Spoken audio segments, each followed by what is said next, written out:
Olá, eu sou o professor Cadu do Departamento de Física da UF. Essa videoaula é parte do material de estudo da disciplina Ótica Clássica. Os demais conteúdos, as atividades e as avaliações estão disponíveis no nosso AVA.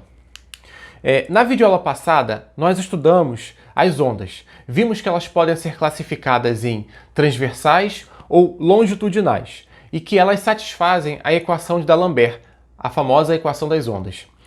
Na videoaula de hoje, nós vamos estudar as ondas eletromagnéticas que descrevem a luz, assim como toda a radiação do espectro eletromagnético, que compreende desde as ondas rádio, que tem comprimentos de onda que podem ter quilômetros, até os raios gama, com comprimentos de onda subnanométricos.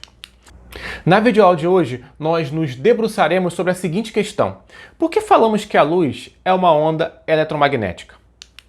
Bom, a resposta para essa pergunta decorre de um dos resultados mais notáveis da física do século XIX, no fim da Idade Moderna. O resultado ao qual me refiro é a unificação das leis da eletricidade e do magnetismo e da ótica, no que nós chamamos de eletromagnetismo. A estruturação formal do eletromagnetismo foi resultado do trabalho do Maxwell, James Clerk Maxwell, que completou adequadamente as equações da eletricidade e do magnetismo de forma a obter uma equação de ondas que descreve a luz. Essa equação de ondas é similar à equação de D'Alembert. A partir de agora, vamos verificar alguns resultados importantes da eletricidade e do magnetismo descobertos ao longo da Idade Moderna e que são fundamentais para a gente entender as equações de Maxwell. Bom, garrafa de Leyden. Vamos retroceder ao ano de 1745. Na verdade, trata-se do primeiro capacitor o qual nós temos notícias. Sua invenção é atribuída a Peter van Mussenbroek. Eu não sei falar o nome dele direito. Ele foi professor docente na Universidade de Leiden, garrafa de Leyden, devido ao seu local de fabricação. Esse resultado foi muito importante para o desenvolvimento da eletricidade. Na verdade, com esse capacitor, os cientistas puderam, a partir de então, puderam armazenar energia para a realização posterior de experimentos, acumular grande capacidade de carga, enfim, efeitos que antes eram muito difíceis ou impossíveis de serem estudados. Com o capacitor e com a possibilidade de armazenar muita energia elétrica, isso se tornou muito viável para o desenvolvimento posterior de toda a eletricidade. Logo depois, 1750, a gente tem notícias da descoberta de Franklin, basicamente descoberta de cargas, que a carga elétrica pode ser positiva ou negativa. Na sequência, 1785, eu dato aqui, a demonstração da lei de Coulomb. Basicamente é uma relação matemática que descreve a força de interação entre duas partículas elétricas, entre duas cargas elétricas. Basicamente, K, uma constante, vezes o produto entre as cargas, Q1 e Q2, dividido pela distância entre elas ao quadrado. E a força aponta na direção das cargas, podendo ser atrativa, conforme ilustrado no slide, se as cargas forem opostas, ou repulsiva, se elas tiverem o mesmo sinal. Um pouco antes, por volta de 1600, William Gilbert já tinha estruturado todo o magnetismo. Então ele já tinha feito, seguindo os estudos de outros cientistas anteriores a ele já tinha estruturado essa ideia toda do magnetismo. Basicamente ele sabia que se você quebrasse um ímã em dois ímãs, você não conseguia separar os polos em norte e sul, você simplesmente criava mais dois novos ímãs, e isso você podia quebrar os ímãs quantas vezes quisesse, você ia sempre obtendo novos ímãs cada vez menores. De forma que você não consegue separar os polos de um ímã. E ele também, no seu estudo, verificou que quais são as formas de interação entre os ímãs. Então, basicamente, se os polos forem iguais, os ímãs se atraem. Desculpem, se os polos forem iguais, os ímãs se repelem, e se forem opostos, eles se atraem, conforme está ilustrado no slide. Nos primeiros anos do século XIX, a manipulação da energia elétrica já era uma realidade em muitas cidades na Europa. Muitos cientistas nessa época ganhavam a vida fazendo demonstrações públicas nas praças. A maior parte dos resultados até então obtidos eram experimentais e empíricos, grande parte deles somente explicados a partir do desenvolvimento do eletromagnetismo. Ainda nos primeiros anos do século XIX, alguns conhecimentos básicos precisaram ser rediscutidos, paradigmas quebrados. A ciência e a tecnologia moderna permitiu a observação de sutilezas que até então não podiam ser explicadas com o conhecimento da época. Como exemplo, Thomas Young, em 1801, observou a interferência da luz, colocando em xeque toda a teoria corpuscular da mesma. Um pouco depois, em 1820, Ørsted mostra pela primeira vez uma relação entre eletricidade e magnetismo, num experimento que nós vimos na videoaula passada. A descoberta de Ørsted foi fundamental para que Michael Faraday inventasse o primeiro motor elétrico da história por volta de 1821, mais ou menos um ano depois da descoberta do Ørsted.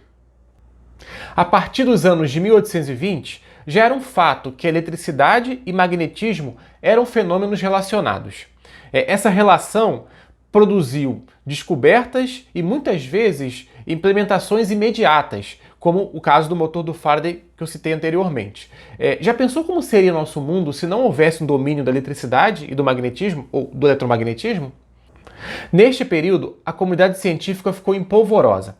Por um lado, eram brigas e disputas normais entre cientistas, entre grupos de pesquisa, e por outro, curiosamente, apareceram colaborações científicas muito fortes, muito poderosas, que uniam inclusive cientistas que habitavam países oponentes em guerras. Bom, na época sabemos muito pouco sobre esses efeitos. Muitos cientistas, alguns conhecidos e outros desconhecidos, se viraram para resolver esses problemas, ou para encarar esses problemas. Gauss, Faraday, Ampère, entre outros, fizeram grandes descobertas que posteriormente foram utilizadas por Maxwell na hora de fechar a teoria do eletromagnetismo. Vejamos aqui os resultados básicos indispensáveis para o nosso estudo. Todos eles se baseiam nos conceitos de campo elétrico e campo magnético, vetor E e vetor B. Basicamente, força elétrica, Q vezes E, então conforme ilustrado na figura, se tiver uma partícula carregada, positiva, no local sujeito a um campo elétrico conforme ilustrado, ela vai estar sujeita a uma força que aponta na direção do campo, se essa carga for positiva. Caso ela seja negativa, essa força vai ser oposta ao campo elétrico. Vemos também a força magnética. Essa é uma expressão, a expressão da força magnética é uma expressão vetorial e depende da velocidade. Então, se a partícula estiver em repouso, não existe força magnética. Basicamente, conforme está ilustrado na figura, se a partícula está se movendo para a direita e está sujeita a um campo magnético conforme ilustrado, para eu descobrir a direção dessa força, basta que eu faça a regra da mão direita. Então eu pego meu dedo mindinho e fecho ele, para onde aponta meu polegar é a direção da minha força magnética. No caso, como eu estou olhando de frente, está apontando para mim. Continuo aqui apresentando uma lista provisória de leis que posteriormente foram utilizadas pelo Maxwell na formulação completa do eletromagnetismo. Vamos ver cada uma delas separadamente. A lei de Gauss. Bom, a lei de Gauss é uma lei que basicamente relaciona a carga no interior de um volume cuja superfície tem área A com o campo elétrico nessa superfície. Então, em termos matemáticos, a lei de Gauss se apresenta da forma que está aí. Então, uma integral de superfície é escalar n, que é o vetor normal a cada ponto da superfície dA, igual a Q sobre ε0. Então, ela está relacionando de um lado o campo na superfície com a carga no interior dessa superfície. A rigor, esse produto é escalar NdA, ou é escalar o vetor dA, ela é basicamente o que a gente define de fluxo de campo elétrico. Então, basicamente, a lei de Gauss relaciona o fluxo de campo elétrico através da superfície A com a carga no seu interior. Analogamente, a gente tem a lei de Gauss magnética, e ela é igual a zero. Por quê? Porque, na verdade, não tem como você imaginar uma superfície que englobe só um polo norte ou um polo sul. Na verdade, nunca foi observada essa separação dos polos, né? Conforme o Gilbert já tinha, seguindo os trabalhos do Gilbert lá de 1600, né? Então a não existência de monopolos magnéticos é expressa por essa lei de Gauss magnética. De novo, de um lado ela está relacionando o fluxo, né, através de uma superfície qualquer, mas como você nunca vai conseguir separar um número ou um único polo dentro de uma dessas superfícies, então ela tem que ser igual a zero, representando a não existência de monopolos magnéticos. A próxima lei é a lei de Faraday da indução. Ela basicamente relaciona o surgimento de uma FEM, de uma força eletromotriz, com a variação do fluxo do campo magnético através de um circuito.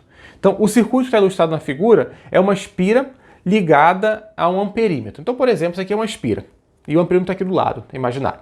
Então, se eu pego o ímã e aproximo ou afasto, então a gente sabe que a influência do campo magnético é maior quanto mais próximo estivermos do ímã.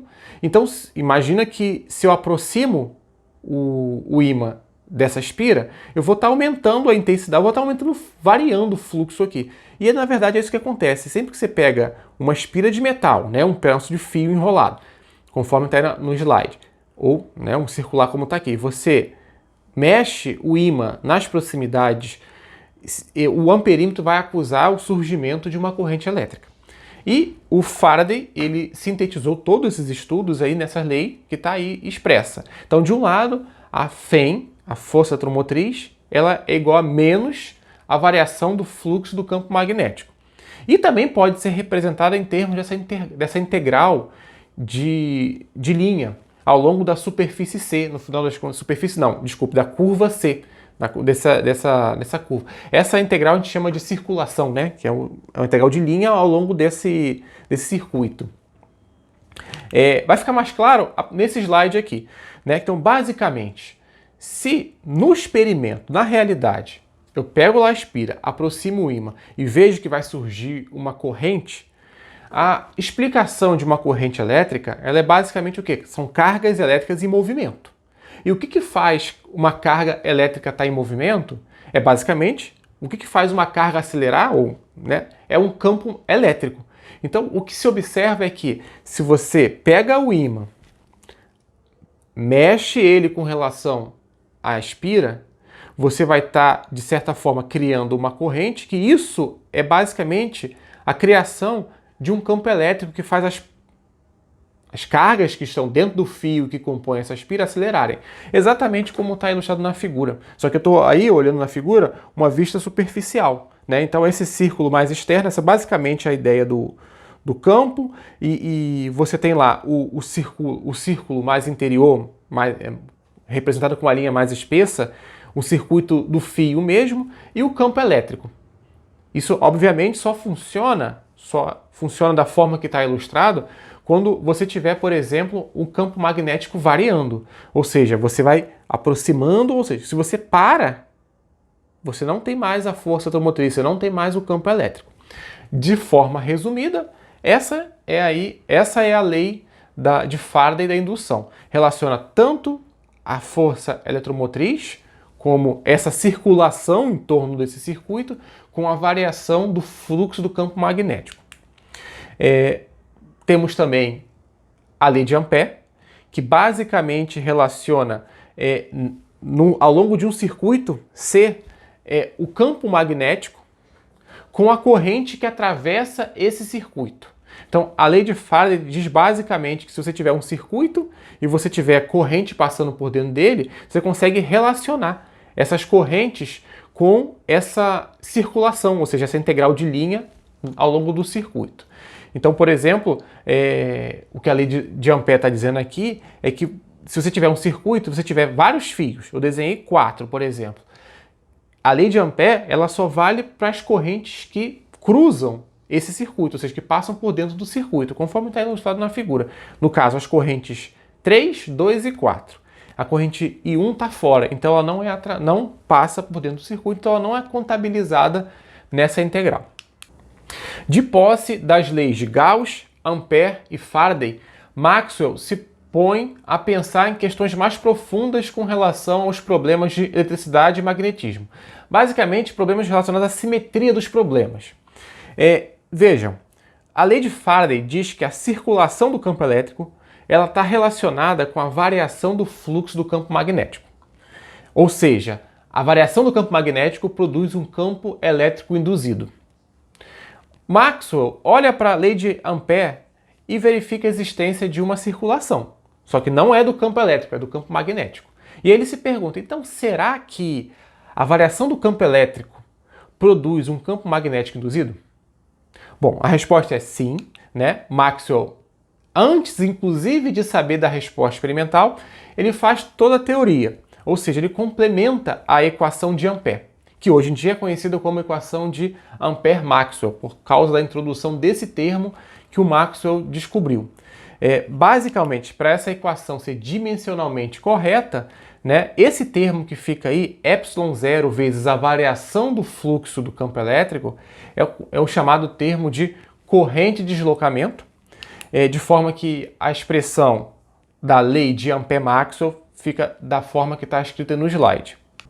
Esse resultado final do Maxwell foi muito importante. Basicamente, ele observou que a variação do campo elétrico produz um campo magnético, a variação do campo magnético produz um campo elétrico. Isso dá a ideia de uma coisa que vai se sustentando, como uma onda. Vamos ver que, de fato, isso vai culminar numa onda. E como podemos verificar que a variação do campo elétrico produz um campo magnético induzido? Num exemplo similar a esse desenhado aí na figura, uma região que tem um campo elétrico entrando, conforme está aí, ilustrado no slide, e ao longo do tempo esse campo elétrico vai aumentando a intensidade. Ou seja, é literalmente a situação em que você tem numa região um campo elétrico variável no tempo. Como que eu vou observar um campo magnético nessa situação? Bom, como que o experimento foi feito? Ou como que se pode demonstrar isso experimentalmente, né? É simples, na verdade basta que você tenha um circuito RC, e no circuito RC, como a gente sabe, né, assim que a gente fecha a chave, ou seja, fechando o circuito, é notado o aparecimento de uma corrente transiente, uma corrente que dura um dado intervalo de tempo. Na medida que essa corrente está circulando o circuito, o capacitor, a DDP no capacitor, que antes era 0, ela vai aumentando até que, no final do processo, o capacitor esteja sujeito a uma DDP igual à DDP da bateria. Agora vamos focar a atenção no instante, ou seja, no intervalo de tempo transiente, ou num instante que pertence a esse intervalo de tempo em que a corrente ainda existe no circuito. Se a corrente existe no circuito, quer dizer que o capacitor está recebendo mais cargas em cima ou embaixo, enfim. Ocorre que dentro do capacitor, se for um capacitor de placas planas, esse acúmulo de carga aumentando ao longo do tempo indica que o campo elétrico entre as placas está mudando. Então, se você pega, por exemplo, coloca uma bússola em qualquer lugar, conforme está ilustrado aí nesse slide, você vai verificar que sim, existe um campo magnético que vai surgir e vai ser um campo magnético que vai durar basicamente o período em que o capacitor está carregando. Nesse caso, que eu estou considerando a carga de um capacitor. Ou seja, somente enquanto ocorre a variação do campo elétrico, enquanto o capacitor carrega, você observa a variação ou observa o surgimento de um campo magnético. É o campo magnético induzido. Exatamente como previsto pelo Maxwell. Com isso, eu compilo aqui nesse slide todos os resultados básicos do eletromagnetismo. As equações das forças elétrica e magnética, como nós já vimos, e as leis do eletromagnetismo, lei de Gauss, lei de Faraday, lei de Gauss magnética e a lei de Ampère corrigida com o termo proposto por Maxwell.